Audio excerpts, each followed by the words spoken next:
Hey guys, it's Matthew here once again, and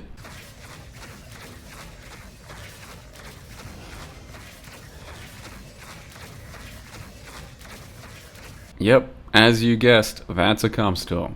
So this is not necessarily a build video or much of a build put together or guide or anything like that, as much of a concept and just some discussion around one of the new amulets, which is actually quite overpowered, and just wanted to basically go over how it works, and that's the Omniscience, whatever the fuck you want to call it, amulet. So to begin with, we did find that the new Mercurial Exsanguinate MTX, as soon as I saw it, immediately went, yep, that's semen, and thought, got to make a Cumstorm build. And that is basically just a Twitch meme around a certain emote and just little meme spam. And yeah, so it basically had to be a Cyclone build with some cast on crit or cast on channel Exsanguinate. Now immediately I thought I would make a cast on crit build with this, and it's not very good. Like, as a concept, that is not a very good build. It wasn't something I'd ever think about doing, because if it's a cast on crit build, you are just foregoing the entire dot portion of Exsanguinate, which is pretty much what it wants you to do, and trying to just front load the hit. I did level with Castwell Channel and the dot portion, and I actually really like that as a build sort of concept. So my character is similar to the starter Exsanguinate that I did a while back, which is just Scion, Exsanguinate, damage over time, but but in this case it's the delivery system of Cyclone and Castwell Channel, and I may explore that a little bit further. But the idea was to transition into this cast on crit version and just be Cyclone, cast on crit, kind of still a Cumstorm. But it's definitely just a bad build concept and idea. So to do it well enough, I had to bring out the big guns, and in my mind, the new amulet with Omniscience is pretty OP, and I thought I could maybe make this pretty bad build idea bridge the gap of bad into decent thanks to the OP amulet. And what I came up with was essentially still just being a Scion. Given that the amulet provides you with a lot of elemental penetration, you basically just need to take care of some of the other finer things in the build, like a bit of defense, speed, crit, and you don't really need to at all focus on any penetration or lower resists and all of that shit.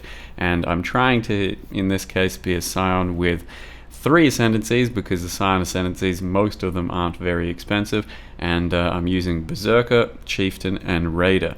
So we're Chieftain because I can go full fire conversion and take advantage of the amulet's huge amount of elemental penetration.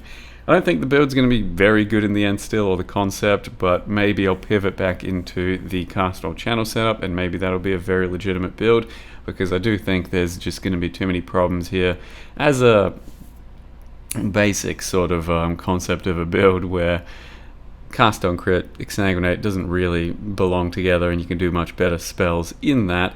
And the idea was just to meme it up and try and create a Cumstorm build, right? So it doesn't really matter if it's crit, non-crit, whatever. It needs to be Exsanguinate with the MTX, and then just be tick a box that said I did that meme. So basically all I really wanted to do at this point was just go over the amulet and any confusion around it, and show you or tell you about how it works, and then you'll understand why it's so overpowered, rather than a whole build guide, because I'm not sure this build is ready or worth shipping at the moment. So here we are with my character. It's a Scion level 83 BorpaSpin Cumstorm. It's an emote, and then just sort of a meme around it. So I won't really go into any great detail about the character, because it's not necessarily anything yet or too worth copying. I'll just talk about a couple of different interactions of things. So the crystallized Omniscience amulet basically just gives you a whole new stat, which replaces your other stats. It is a very confusing thing to begin with. At least I remember when it first popped up in the previews or some shit for the league. I just went, yeah, not even going to bother trying to understand it. Leave it alone. But it's pretty simple once you know what's going on. essentially all of your stats, all of your plus stats, so let's just say you have plus strength, plus int, whatever, all of that just gets turned into Omniscience instead, one for one. So all of your strength, dex, int gets turned into that. And all you got to do then is just stack various forms of your other stats that get turned into this. And your attribute requirements get satisfied by a percentage of the amount of Omniscience you get. So let's say you get 1,000 to all stats, or like let's say, I don't know, 300 strength, 400 int, and another 300 dex. You get 1,000 Omniscience, and all of your strength, dex, and int goes away except for the base little bit, but you still need to wear your gear. So at 21%, you currently have 210 dex, int, and strength worth of gear wearing stats, and that means you can still wear a lot of things. So in that sense, it is kind of convenient to if you get it up to 25%, which is the maximum, and you've got like 2,000 Omniscience, you can wear just about anything in the game, even some of the really heavy items. But there's still a couple that you can't. If you go to your miscellaneous tab, you can see I currently have 1,786, and that's without going too crazy. It's just making a regular build and then putting on some of the items that make it better. And that means that I currently have 170 to all res and 170 elemental penetration. And that is pretty goddamn busted. That's kind of basically the problem as to why this amulet is so busted. It does too much at once. So you can forego getting all kinds of resist on your gear and just go for pure stats. So basically my character is thoroughly overcapped on resist right now, and I don't have a single piece of resist on my gear or passive tree, and it's still way too easy to overcap. So you then also have all that elemental penetration, and basically this thing is just out of line busted in the current game, I think.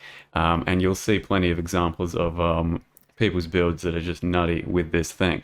But the other thing that we need to talk about is just how the other sort of scaling things work. So basically, yes, just plain dex, int, and strength give you plus to that amount of Omniscience. But if you also have like all stats, so let's say you have 10 to all stats, it does not give you 30 Omniscience, it just turns that into plus 10 Omniscience. If you have percent intelligence, for example, it gives you percent to your Omniscience. So the percent modifiers and bonuses become pretty powerful, which is why this thing is seeing quite a lot of use on the mainstream at the moment, because that can give you triple 15% increase to the Omniscience stats. So just in my current stats, 1780, if you take this off, I'm down to 1339. So this helm to me is worth 40 or res, 40 elemental penetration. That's pretty big at the moment anyway. So the real high rolls, since it goes from 5 to 15, the real high rolls have started to become pretty expensive. Otherwise, yeah, you can just kind of get stats wherever you can. If you get strength and dex, for example, 30 to strength and dex, that's still only 30 to Omniscience one time, so you got to be careful not to get too baited in by that type of stuff. So yeah, just it becomes a very different gearing challenge altogether, and this type of stuff, this type of gear has very clearly become a little bit of an economic problem in that it's gone up quite a lot, because this amulet is starting to see some very mainstream use. Another combo that you see quite often with this type of build is a brass dome, because your strength no longer means anything. You don't have any strength, so use a brass dome, and you're not getting any downside of the no life thing, and you are just getting pure thickness. But the challenge around this stuff becomes that you have to like overcome your lack of stats, so you know, lower life, lower dexterity, evasion, that sort of thing, and your passive tree becomes a bit different. And these builds typically are probably going to be a bit low in life, but they're going to have, you know, if you make a good one with regular skills, like, what's a fucking regular skill these days? I don't know. Tornado Shot's been one that's thrown around quite a lot with this amulet. It becomes very overpowered. In any case, that's the amulet. Very cheap, extremely easy to get. It just drops commonly off one of the last bosses, I think, off the Exarch, Searing Exarch, and pretty easy to build around to make it at least worthwhile in just about every build out there, as long as it's doing elemental damage and elemental penetration. Yeah, the other thing that's very common, I think, is the melding of Flesh Jewel, the one that reduces your res but makes your max res cap the same, because it's pretty easy to overcap your res with this shit. So that's another thing you can look into if you want.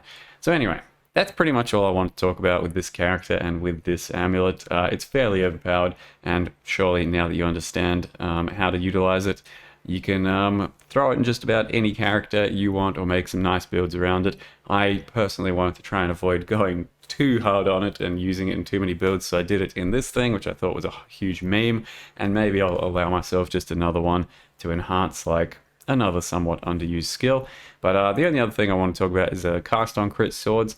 Basically the same concept, cast and crit swords and bows to make them at a very high level. You look up this one on the market, something similar, and it's probably going to be like 40 exalts, but you can pretty reliably pump these out with the right amount of starting capital. If you got like 5 to 10x, you can fairly reliably get a good cast on crit weapon. So all you need is a shaper base around eye level 83 on an exquisite blade, for example. Get a bunch of essences. You can do shrieking essences, you can do deafening. Anything lower does feel a bit stupid. Of woe. You just spam spell damage until you get cast on crit. As a combo, those are the two most important things, spell damage and cast on crit. And then it's up to you to fix the sword after that. If it's got a spare prefix, mine, for example, had what basically was 2 suffixes, 2 prefixes. You then roll prefixes, not prefixes, you roll cannot roll attack mods. So that's go over to your bench, do the cannot roll attack mods. That means it's only got 1 spare prefix at this point. And if you exalt it, or I use the bestiary shaper exalt, which means that it just add a mod to a shaper item, not specifically a shaper mod, it'll hit, in this case, it can only hit plus level of socketed gems, percent fizz is cold, frenzy on kill, and also damage penetration. So most of those are pretty good results. We kind of wanted +1. Ellie damage, Fizz's Ellie would have been good too, but doesn't matter. We wanted the +1. It's about a 1 in 10, and we got it. After that point, you just do prefix cannot be changed, and then Veil Orb, and typically you get something you want, whether it's crit multi to things nearby, attack speed, crit, flat double damage, or double damage while focused, and then you can finish it off however you want afterwards. At the moment, just got crit on it.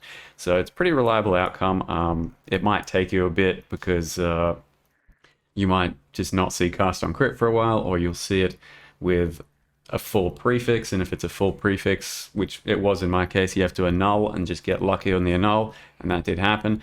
Or you just don't really care too much about it. Basically, the last prefix isn't that important. If you just get 2 good prefixes of spell damage, cast on crit, and then finish it off with the suffixes, you'll have a very, very powerful weapon. Same thing goes for bows. And that's basically all I wanted to talk about for this video concept, whatever. Just going over the Omniscience amulet and a cast on crit thing, and then gonna just go fucking log back in a bit later and start cumstorming again. I'll try and still make this character a bit more of a thing, but basically it's tough to make this as a good concept because it's just not a good idea to be cast on critting Exsanguinate.